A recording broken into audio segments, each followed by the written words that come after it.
É um prazer estar aqui na LS Concursos mais uma vez. Hoje vamos falar sobre o concurso do Tribunal de Justiça do Rio de Janeiro, né? Um concurso aí que foi retomado pela banca CESP e nós vamos trabalhar aí questões de direito constitucional a respeito do nosso edital. Beleza? Podemos aí começar aí os nossos estudos, então, pessoal, focado no nosso edital Banca Sebrasp, tá? Banca Sebrasp. Então eu separei algumas questões aí da própria banca para que a gente aí possa trabalhar da melhor maneira possível o direito constitucional. Tudo bem? Então vou abrir aí as nossas questões, olha aí, ó, TJRJ, Direito Constitucional, LS Concursos, tá? Só um segundo. Vamos dar início aí com uma questão de 2020, pessoal. Uma questão que traz um tema muito importante, que é a questão dos direitos e garantias fundamentais. Então veja, a questão aí vai dizer Prefeitura da Barra dos Coqueiros, Guarda Civil Municipal. Então ele quer saber, é característica dos direitos fundamentais do cidadão. Então os direitos fundamentais do cidadão, será que eles são disponíveis? Será que eles são prescritíveis? Será que eles são relativos? Será que eles são a nacionalidade ou a unicidade? É uma questão aí, veja que ela parece simples, mas ela pode complicar um pouco a depender aí da cobrança, tá? Então veja, pessoal, o primeiro detalhe que a gente precisa saber é quando a gente faz o estudo dos direitos fundamentais, né, direitos e garantias fundamentais, é que esses direitos eles apresentam algumas características. Então vamos dar uma olhadinha aí, ó. Historicidade, o que quer dizer historicidade, pessoal? Os direitos fundamentais eles nasceram de forma gradual e não só de uma vez. Norberto Bobbio já diria isso. Então eles são a consolidação desses direitos através dos tempos. Tudo bem? Primeira ideia, historicidade. Letra B, inalienabilidade. Os direitos fundamentais, eles não podem ser transferidos a outras pessoas. Eles são inerentes às pessoas, como eles fazem parte da natureza humana, eles não podem ser objeto de transferência. Os direitos fundamentais também são imprescritíveis. Isso quer dizer que eles não desaparecem pelo decurso do tempo. Se eles ficarem sem ser exercidos, isso não quer dizer que os direitos fundamentais vão aí prescreverem. Não. Letra D, irrenunciabilidade. Os direitos fundamentais não podem ser objeto de renúncia, né, em regra. Em determinados momentos, nós podemos ceder parcela desses direitos fundamentais, né? Por exemplo, as pessoas aí que entram em programas, em reality show, eles cedem parte aí da sua privacidade, da sua imagem. Então veja que há uma parcela de renúncia, mas não pode ser 100% renunciado. Relatividade, aqui o nosso gabarito, da ideia de limitabilidade. Não existe, né, nem direito à vida, não existe direito fundamental absoluto. A nossa própria Constituição Federal vai permitir, né, em caso de guerra declarada, por exemplo, o direito aí de morte, né, pessoal, de matar. Então, não existe direito absoluto. Vamos ter conflitos entre direitos fundamentais, mas não temos direitos absolutos. Próxima característica, universalidade. Os direitos fundamentais devem aí necessariamente serem aplicados a todos os indivíduos de forma indistinta. Letra G, os direitos fundamentais têm aplicação imediata, não dependem de norma que os complementem para ser exercidos. Então, artigo 5º, parágrafo 1º, já vai trazer essa ideia para a gente. Concorrência, próxima característica, pessoal. Os direitos fundamentais podem ser exercidos de forma cumulativa. Não há o menor problema com isso. Eles têm essa característica de ser exercido, né, de forma conjunta. Tudo bem? Beleza. E, para terminar, os direitos fundamentais são indivisíveis. Isso quer dizer que todos os direitos fundamentais possuem uma mesma relação jurídica, uma mesma proteção jurídica. Letra I, né? Então veja todas essas características, pessoal. Vocês precisam saber de qualquer jeito aí. É importantíssimo para a prova de vocês. Então nós temos aí, que eu trouxe mais para vocês, pessoal, um resumo das gerações de direitos fundamentais. Temos aí a primeira geração, a segunda geração e a terceira geração. Então a primeira geração era aquela ideia de direitos negativos, uma abstenção do Estado em frente ao cidadão. Então nós temos aí os direitos civis e políticos, direitos de liberdade política, de expressão religiosa, direitos comerciais. Veja que os direitos de primeira geração são, em regra, direitos individuais em favor de um Estado liberal, contra aí a mão, né, pesada do rei, que poderia fazer tudo, né? Então era uma limitação ao autoritarismo do monarca. Bom, segunda geração, direitos de igualdade. Aqui não basta apenas não intervir o Estado. O Estado tem que fornecer determinadas prestações. Nós temos aí os direitos sociais, os direitos econômicos, os direitos culturais. Então veja que são direitos de uma coletividade. E a terceira geração, né, direitos aí de fraternidade, né, são direitos que envolvem mais de uma pessoa, de toda uma coletividade. Então, por exemplo, nós temos os direitos ao desenvolvimento, ao meio ambiente sadio, o direito à paz, né? Então, veja, são direitos meta-individuais, né? Tanto a segunda geração quanto a terceira geração trazem a ideia de Estado social e Estado democrático de direito. Tudo bem? O que mais nós podemos falar sobre os direitos fundamentais, pessoal? Nós sabemos que os direitos fundamentais têm tanto uma eficácia vertical quanto uma eficácia horizontal, né? Então, a gente já disse que a primeira geração dos direitos fundamentais eram aqueles chamados de direitos de defesa, direitos necessariamente que tinham como objetivo uma liberdade. Então, veja, os únicos destinatários desses direitos eram os poderes públicos, né?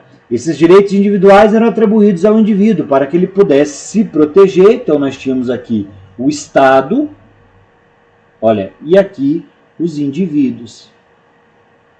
Então, era um direito de proteção dos indivíduos perante a ação do Estado, né? Então, veja que nós temos aí uma eficácia vertical. Como a relação entre os particulares e os poderes públicos é de subordinação, pessoal, e não de coordenação, nós podemos dizer que essa eficácia chamada de vertical tinha justamente essa razão: Estado particular. Eficácia vertical, né? Só existia essa ideia no começo. Depois, no segundo momento, nós tivemos aí a eficácia horizontal, a aplicação dos direitos fundamentais não só entre o Estado e o particular, mas também na relação entre os particulares, né? Então aqui nós temos mais a ideia de coordenação, pessoal. Igualdade jurídica, né, quando os direitos fundamentais são aplicados a essas relações, né? Nós falamos que estamos diante de uma eficácia horizontal ou privada. Detalhe interessante: Tratados internacionais sobre direitos humanos, artigo 5º, parágrafo 3º. Isso não cai em prova, isso despenca, pessoal. Os tratados e convenções internacionais de direitos humanos, né, mas veja, aqueles que forem aprovados com quórum especial. Qual é esse quórum especial? Né? 2 turnos por 3/5 dos respectivos membros, né? Em 2 turnos, tanto da Câmara quanto do Senado, eles terão força de emenda constitucional, pessoal. Guardem essa informação, porque é fundamental aí para cair para vocês. Beleza? Tudo bem? Tudo tranquilo? Bom, falamos aí na primeira questão sobre direitos e garantias fundamentais. Vamos aí para a questão de número 2, falarmos aí de competências legislativas, né? Também outro tópico que o CESP gosta de explorar, né? Então veja que é a mesma banca, CESP 2020, também a questão da Barra dos Coqueiros do Sergipe. De regra, compete privativamente. Somente cabe à União legislar, né? O processo de produção de leis cabe de forma aí privativa à União. Sobre quais temas, pessoal? Né? Vamos dar uma olhada. Direito tributário, financeiro, penitenciário, econômico e urbanístico. Letra B, proteção ao patrimônio histórico, cultural, artístico, turístico e paisagístico. Letra C, custas dos serviços forenses. Letra D, procedimentos em matéria processual. E letra E, águas, energia, informática, telecomunicações e radiodifusão, né? Veja, pessoal, que o nosso gabarito ele vai em direção de uma apenas dessas alternativas, que é a letra E de elefante, pessoal, né? Então veja, artigo 22 da Constituição Federal, vocês precisam ler o 22, o 23 e o 24. Compete privativamente à União, né, alguns assuntos que somente a União pode legislar. Né? Imagina se todo o Estado, todo município legislasse sobre água, sobre energia, sobre informática, telecomunicações, se fosse uma competência comum aí, né? E radiodifusão. Não, né? O legislador entendeu que essas matérias eram de exclusividade privativa da União. Tá? E veja outro detalhe interessante dessa questão, que as demais questões, as demais letras estão todas no 24. Então, por isso que eu falei para vocês, é importante ler o 22, o 23 e o 24. Então, olha o 24. Compete à União, aos Estados e ao Distrito Federal legislar concorrentemente. Pessoal, competência concorrente é somente aí a União, Estados e Distrito Federal. Cuidado que esse pega clássico, tá? União, Estados e DF. Municípios não têm competência concorrente. Eles vão poder legislar sobre interesses exclusivos deles, né? Mas isso não é chamado de competência concorrente, tá? Competência concorrente, somente União, Estados e Distrito Federal. Então veja aí, direito tributário, financeiro, penitenciário, econômico e urbanístico é concorrente.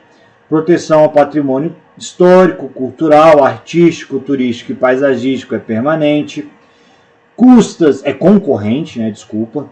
Custas dos serviços forenses também. E procedimentos em matéria processual. Todos aí, competência concorrente. Olha aí o mnemônico para vocês, pessoal, guardarem aí, ó. Né? Compete privativamente à União o capacete de PM, pessoal. Né? É justamente essa nossa questão. Então, direito civil, por exemplo, tratar de desapropriação, direito agrário, direito penal, marítimo, aeronáutica, comercial, eleitoral, espacial, pessoal, tá? Tudo isso aí é competência privativa da União, tá, pessoal? Não se esqueçam do capacete de PM na prova de vocês. Beleza? Tudo bem? Bacana. Vamos em frente, próxima questão. Banca CESP, SEBRASP, professor Conhecimentos Comuns. O inciso 22 do artigo 7º da Constituição Federal de 88 estabelece que é direito dos trabalhadores, olha aí, questão de direitos fundamentais, mais especificadamente direitos sociais. Então veja, pessoal, muita gente acha que os direitos humanos, os direitos fundamentais, aliás, os direitos e garantias individuais estão somente no artigo 5º. Não, pessoal. Quando cai esse tópico no edital de vocês têm que estudar o 5º, o 6º, o 7º, né? Questões de nacionalidade também fazem parte desse tema. Então veja que está aí, ó, artigo 7º.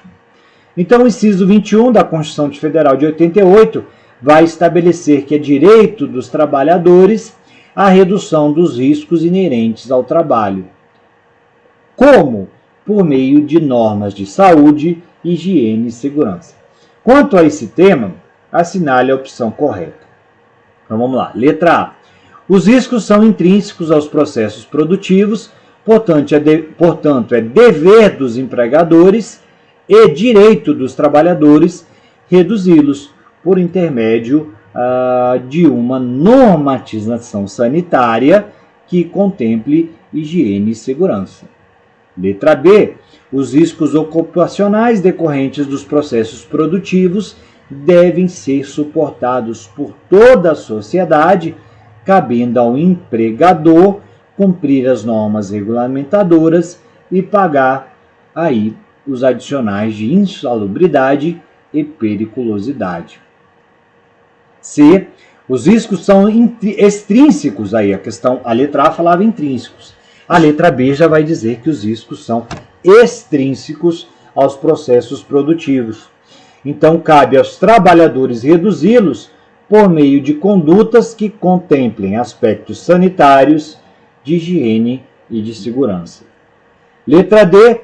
Os riscos são vinculados aos processos produtivos, motivo pelo qual os empregadores e trabalhadores devem reduzi-los por intermédio de uma normatização trabalhista que contemple aspectos sanitários de higiene e segurança.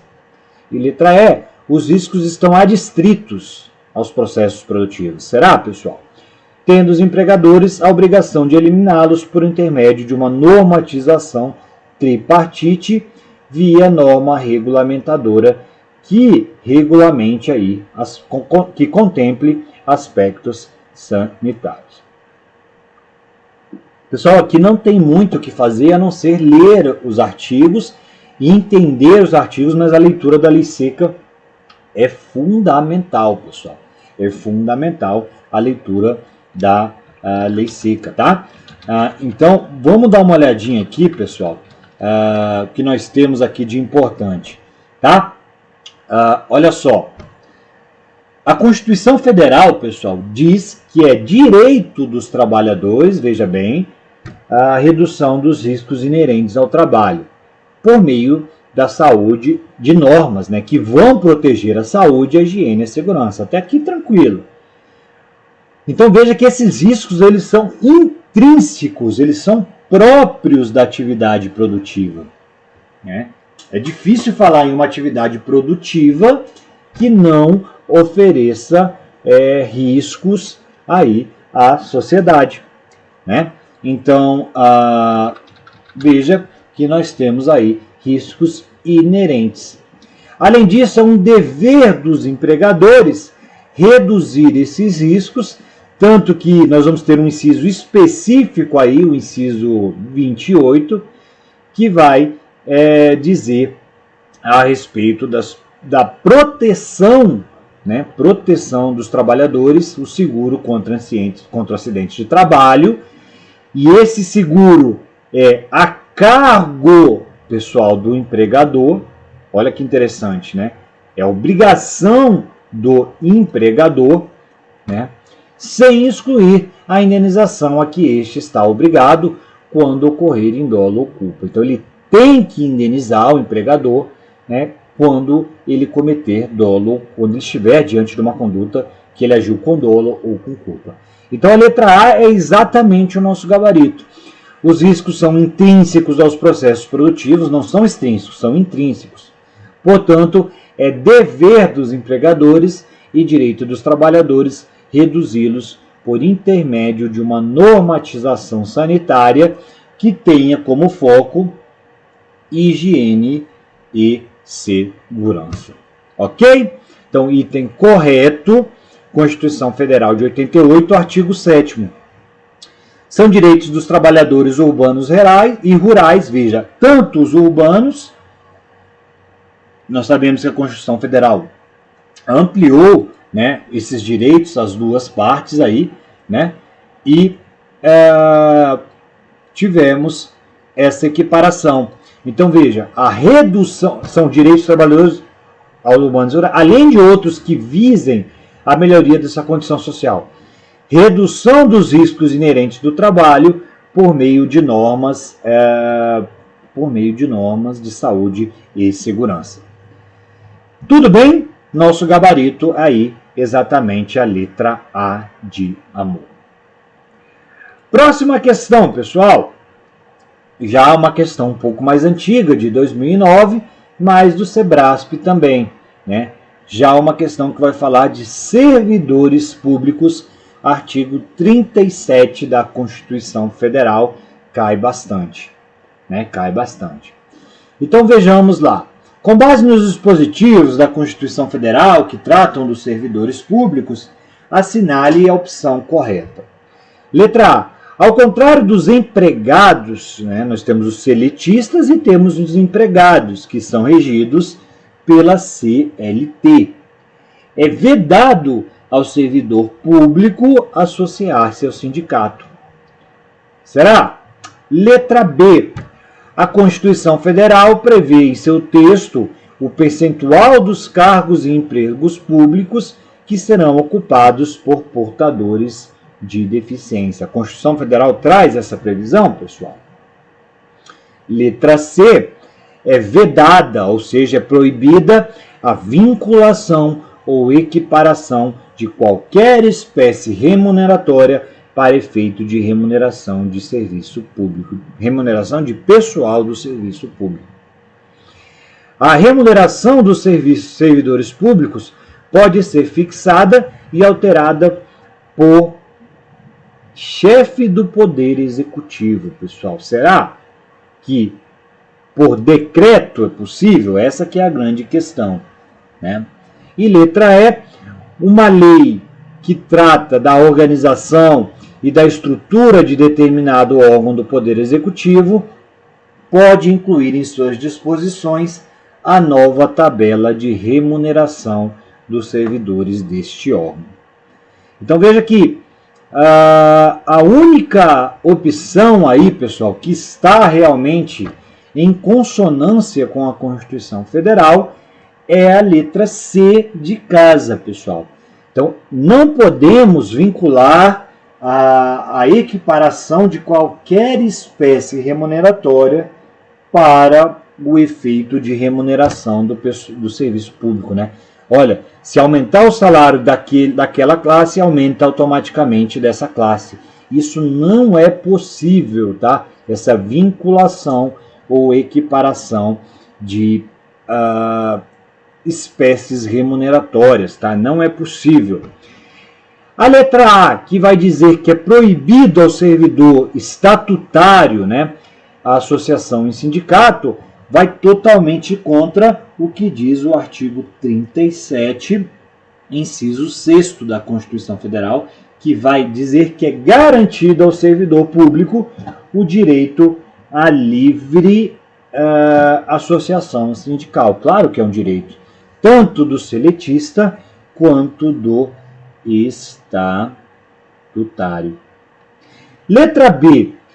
A Constituição, em seu texto, prevê o percentual dos cargos e empregos públicos que será ocupado por portadores de deficiência. Questão capciosa, pessoal, porque essa previsão não está expressa na Constituição Federal. Infelizmente, ela não está expressa, mas está expressa na Lei 8.112, o Estatuto dos Servidores Públicos Federais, no artigo 5º, parágrafo 2º. Está escrito lá, as pessoas portadoras de deficiência, a essas pessoas é assegurado o direito de se inscrever em concurso público para o provimento de cargo cujas atribuições aí sejam compatíveis com a deficiência que são portadoras, né? Aquela ideia do Estatuto da Deficiência de inclusão.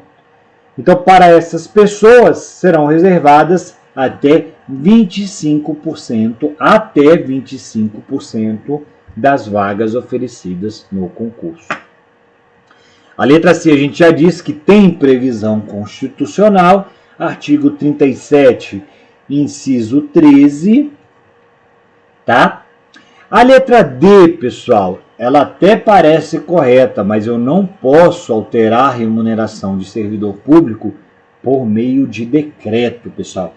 Artigo 37, inciso 10º, tá? Vocês precisam ler o 37 de maneira calma e atenciosa. Ele vai dizer que a remuneração dos serviços públicos e o subsídio de que trata o parágrafo 4º do artigo 39 somente poderão ser fixados ou alterados por lei específica, observada a iniciativa privativa em cada caso, tá? Cada membro aí vai poder oferecer, né, a questão aí do aumento, né? E será assegurado,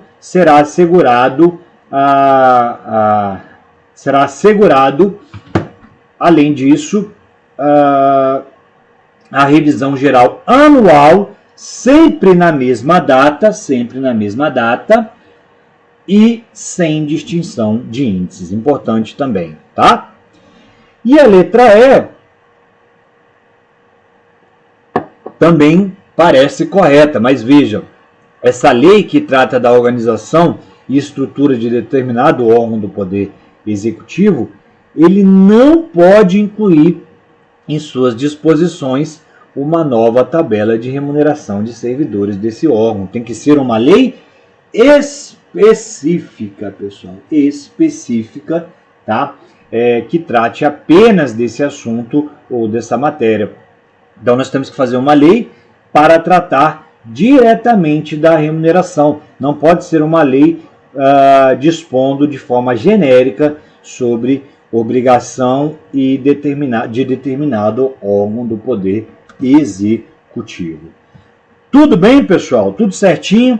Então veja que é uma questão muito rica, muitas informações importantes aí para nós, né?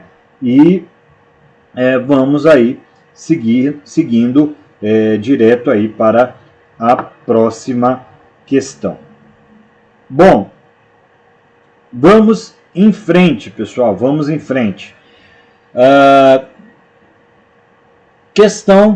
Próxima questão, ano de 2009, também da Banca Sebrasp, prova aí para Paraíba, necrotomista, né, perito aí.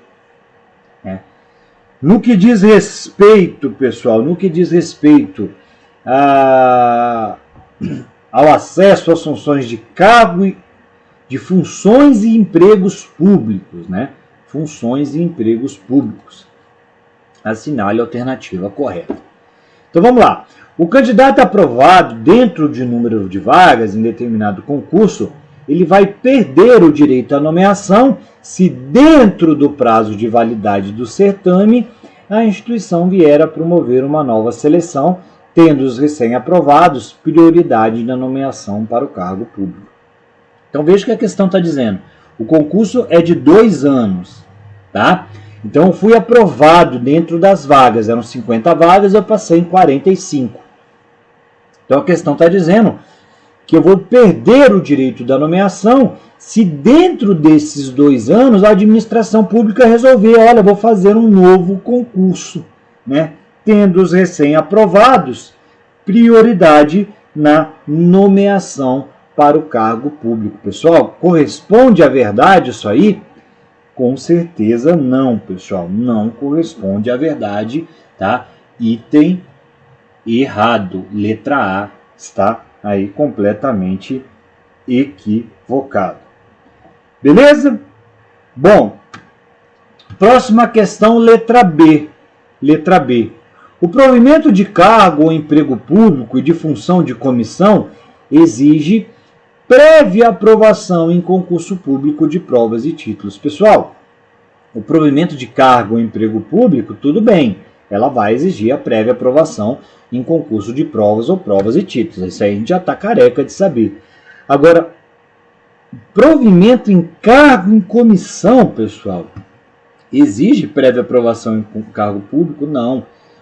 Cargo em comissão a gente sabe que é de livre nomeação e exoneração, né? A gente sabe. Então, errado. Letra C.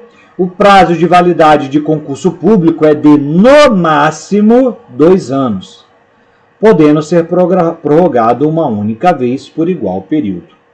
Né? Me parece que até agora é a menos errada, né?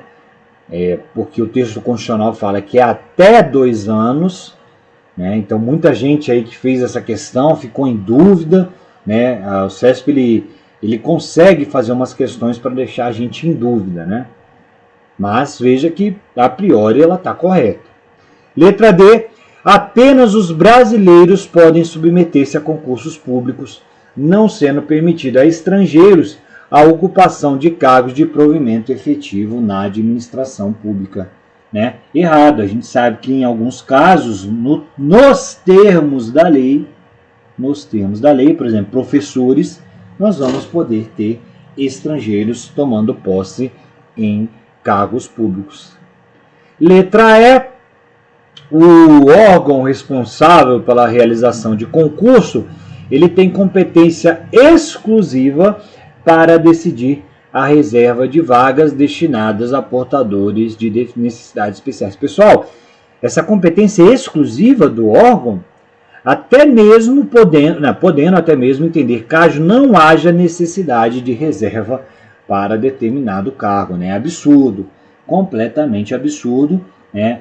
Isso é previsão legal, existe na lei essa previsão, então não há que se falar aí em competência e exclusiva para decidir, completamente fora da realidade essa questão.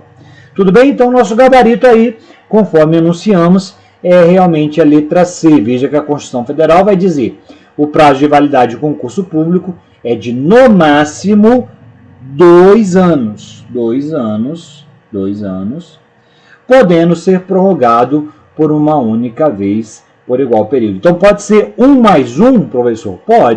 Pode ser 1 mais 1 sem o menor problema. Tá? Então, olha aí o que diz o artigo 37 da Constituição Federal. É importantíssimo para os nossos estudos.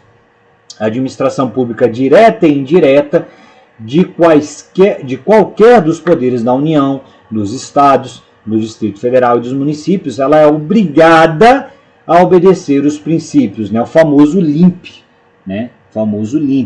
Legalidade, impessoalidade, moralidade, publicidade e eficiência. Além disso, outros detalhes que ela vai ter que aí acatar, como por exemplo, ela vai ter que o prazo de validade de concurso público será de 2 anos, prorrogável por uma única vez por igual período. Então, se for de 2, 2 mais 2. Se for de 1, 1 mais 1. Beleza? Tudo bem, pessoal? Tudo tranquilo? Era isso aí que nós tínhamos para falar. Tá? Então vamos dar uma olhada nas outras alternativas, né? Olha aí a questão do concurso público, né? Isso, criaram um novo concurso, olha como não tem nada a ver, né? O surgimento de novas vagas ou abertura de um novo concurso para o mesmo cargo durante o prazo de validade do certame, pessoal, anterior, não gera automaticamente o direito de nomeação dos candidatos aprovados fora das vagas do edital. Para quem está fora das vagas, então tinha 50 vagas e eu passei nas 51. Aí não há direito. Ressalvadas, excepcionadas, as hipóteses de preterição arbitrária, veja, quando eu for preterido de forma arbitrária e imotivada por parte da administração, caracterizada por um comportamento tanto tácito ou expresso do poder público, capaz de relevar a inequívoca, necessidade de nomeação do aprovado durante o período de validade do certame, a ser demonstrada de forma cabal pelo candidato. Então veja, olha a jurisprudência do STF sobre o tema, importantíssimo, né? O direito subjetivo à nomeação do candidato aprovado em concurso público, né, ele surge nas seguintes hipóteses. Então, quando a aprovação ocorrer dentro do número de vagas, então eu tenho 50 vagas. 50 vagas, eu fui aprovado dentro das 50 vagas, eu estou garantido dentro do concurso, né, pessoal? Em hipótese, a priori, sim, tá? 2. Quando houver preterição da nomeação por não da ordem de classificação. Então, eu passei em número 49. Aí foram lá e não me chamaram, mas chamaram o de número 50. Opa, tá em alguma coisa errada. Eu tenho direito à nomeação nesse caso.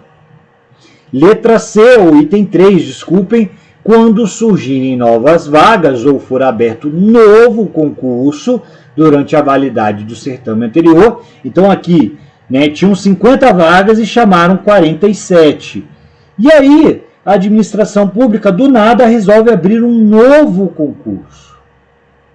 Um novo concurso. Pessoal, eu posso aí ser preterido, eu que estou na posição 48, 49? Claro que não. Né? Claro que não. Veja que nós estamos diante de uma forma arbitrária e imotivada por parte da administração pública nos termos acima.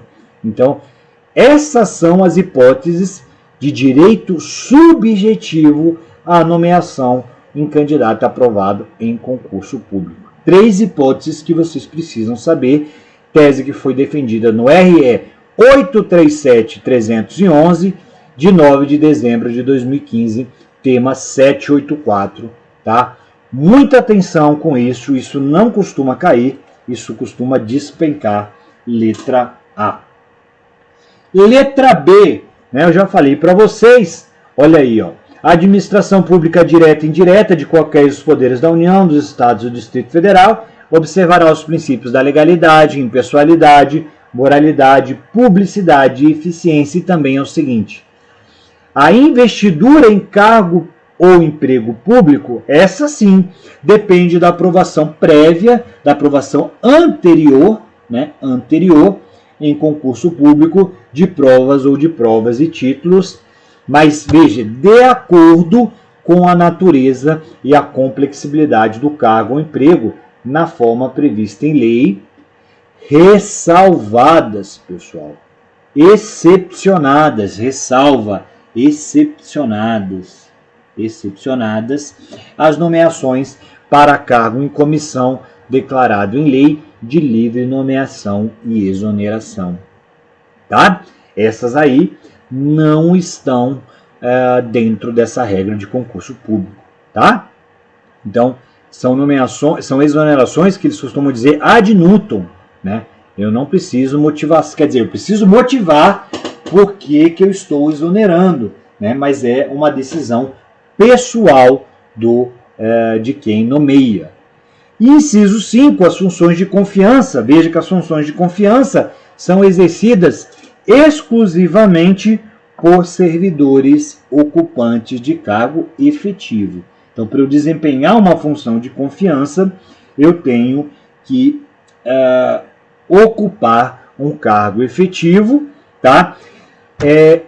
E os cargos em comissão a serem preenchidos por servidores de carreiras nos casos, condições e percentuais mínimos previstos em lei vão se destinar apenas às atribuições de direção, chefia e assessoramento. Tudo bem? Tranquilo? Bom, a letra B, nós já falamos, e a letra E, né, também vimos que está errada, né?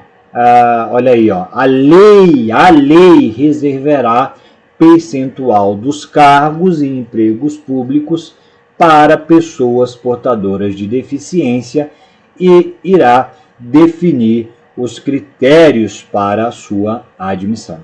Então é a lei, não tem nada de vontade exclusiva de órgão, completamente fora da realidade. Próxima questão também da banca CESP, vai falar sobre as funções essenciais da Justiça, especificadamente a respeito do Ministério Público. O membro do Ministério Público, o qual ingressou na carreira após a Constituição Federal de 88 e ainda está em atividade, ele pode exercer, né? Então ele entrou, temos a Constituição Federal de 88, CF de 88, então ele entrou no Ministério Público depois, a questão está dizendo, veja, não é antes, pessoal, ele entrou aqui, tá? Então ele pode exercer um cargo eletivo enquanto ele for membro do Ministério Público, ele pode exercer a advocacia, pessoal, ele pode exercer uma atividade de magistério, ele pode exercer cargo de secretário de Estado, ou ele pode exercer atividade penitenciária. E aí, pessoal? E aí? O que vocês acham aí, pessoal? Que o membro do Ministério Público pode fazer, né, pessoal? Pode participar. Então, deixo com vocês aí um tempinho para a observação de vocês. Tudo bem? Bom, cargo eletivo ele não pode, pessoal. Vocês já viram um membro do Ministério Público e ao mesmo tempo ser servidor? Exercer um cargo eletivo, né? Não. A advocacia também é vedada aos membros do Ministério Público. A Constituição Federal vedou essa condição, né? A atividade de magistério é possível, pessoal? É possível. É plenamente possível a atividade de magistério, tá? Cargo de secretário de Estado também não é possível e atividade político-partidária também não é possível. Vamos dar uma olhada aí nos artigos importantes, pessoal, sobre essas questões de Ministério Público, tá? Que são importantíssimas para a gente. Então, olha aí, funções essenciais da Justiça, artigo 95, começando pelos juízes, pessoal.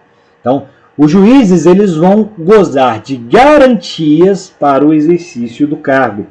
Então, nós vamos ter vitaliciedade. O que é vitaliciedade? No primeiro grau, né, o juiz não se torna estável, o juiz é vitalício, é diferente, hein, pessoal? É diferente. O juiz vai se tornar vitalício, só será adquirido após 2 anos de exercício, dependendo a perda do cargo nesse período, então para ele ser mandado embora, da deliberação do tribunal, tá? Do tribunal a que ele estiver vinculado e nos demais casos de sentença transitada em julgado. Tudo bem? Veja que as possibilidades do juiz perder o cargo vitalício, hein, pessoal? Guardem isso aí. Outra garantia que os juízes têm é a chamada inamovibilidade, pessoal. Inamovibilidade. Salvo por motivo de interesse público. Então, em regra, os juízes eles não vão ficar sendo removidos de comarca para comarca, tá? Eles vão aí ser fixos, né? Mas por interesse público, é possível que eles sejam movidos quando, claro, houver um interesse público. Beleza? E terceiro, pessoal, irredutibilidade de subsídio. Então, o juiz ele não pode ter os seus salários aí reduzidos de forma a diminuir o seu vencimento. Então essas são as garantias que os juízes gozam, tá? Beleza. Bom, vamos seguindo então e vamos olhar agora as vedações. Falamos das garantias e vamos falar das vedações. Ao juiz é vedado a exercer, ainda que em disponibilidade, outro cargo ou função, salvo uma de magistério, né? Olha aí que interessante. Uma de magistério é possível. Receber a qualquer título ou pretexto, pessoal, custas ou participação em processo, não pode, né? O magistrado também não pode se dedicar a atividades político-partidárias, né? Se dedicar a atividades político-partidárias. Quarto, receber a qualquer título ou a pretexto contribuições físicas, entidades públicas, que mais? Pessoas físicas privadas, ressalvadas as hipóteses previstas em lei. Tá? Tudo bem? E, inciso 5, exercer a advocacia no juízo ou no tribunal do qual ele se afastou, antes de decorridos 3 anos do afastamento por aposentadoria ou exoneração. Aqui é a famosa quarentena, né, pessoal? Então veja que o juiz que se afastou do cargo ou pediu exoneração ou se aposentou, ele não pode atuar como advogado naquele mesmo tribunal decorrido aí 3 anos desse fato. Beleza? Tudo bem? Beleza. Agora vamos falar do Ministério Público, pessoal, né? Veja, o Ministério Público ele vai ter algumas garantias também similares ao dos juízes, né? Vitaliciedade após 2 anos de exercício, só podendo perder o cargo por sentença judicial, mas transitada em julgado. Eu preciso que haja o trânsito em julgado. Os membros do MP também são inamovíveis, pessoal, salvo por interesse público, mediante decisão do órgão colegiado competente do Ministério Público, pelo voto da maioria absoluta. Então, para eu mexer numa lotação de um membro do Ministério Público, eu preciso que eu tenha a maioria absoluta dos seus membros, assegurada aí a ampla defesa. Mesma coisa dos magistrados aqui também, tá? E eu tenho que saber também da questão da irredutibilidade, de subsídio.